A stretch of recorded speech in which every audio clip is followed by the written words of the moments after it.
in Vermont, and I'm Ellen Ecker Ogden, the author of From the Cook's Garden and my new book, The Complete Kitchen Garden. And I'm going to take you on a tour of my kitchen garden and show you some of the beautiful fall vegetables that are still growing. And then we're going to look at some of the design tips, and then we're going into the kitchen and we're going to cook.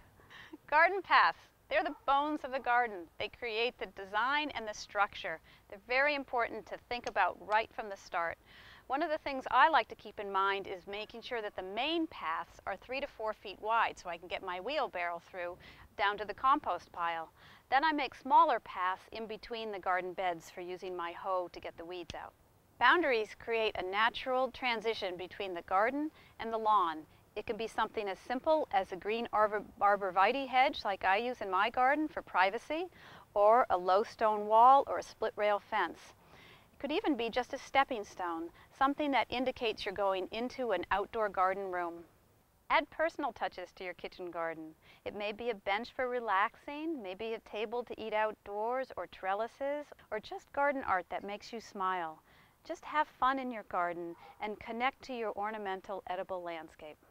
Ornamental edibles are so much fun to grow in your kitchen garden. Just think about things that you can't buy in the supermarket, like this beautiful black Tuscan kale, or purple cauliflower, or fingerling potatoes. Just have fun and bring your vegetables into the kitchen and cook and have a great time. Now that you have your beautiful homegrown vegetables, what's next?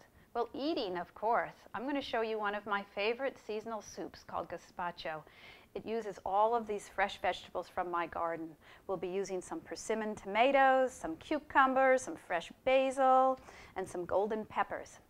We're going to make it in a blender, but you can chop them by hand if you don't have a blender.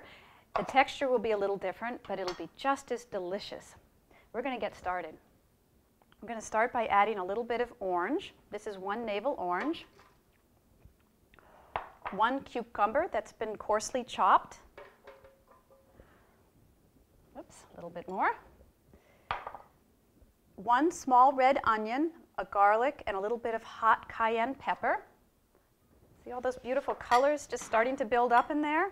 We'll add 2 yellow golden tomatoes and 1 golden pepper. You can also use a sweet green pepper or a sweet red pepper.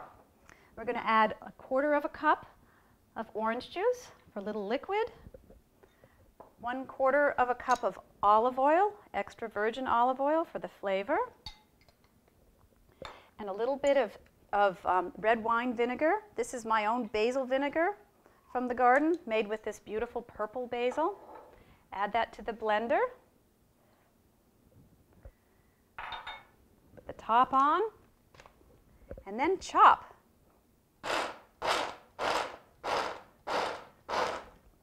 And if all the vegetables don't go down to the bottom, you can use a wooden spoon. But make sure that the texture is chunky so that you don't puree it all the way. So you still see some of those beautiful vegetables. And that's it. How amazing is that? Let me serve you up a bowl. Whoops. Delicious. And you can add a little sprig of basil. And there you have it, a fresh golden gazpacho made from your own homegrown vegetables.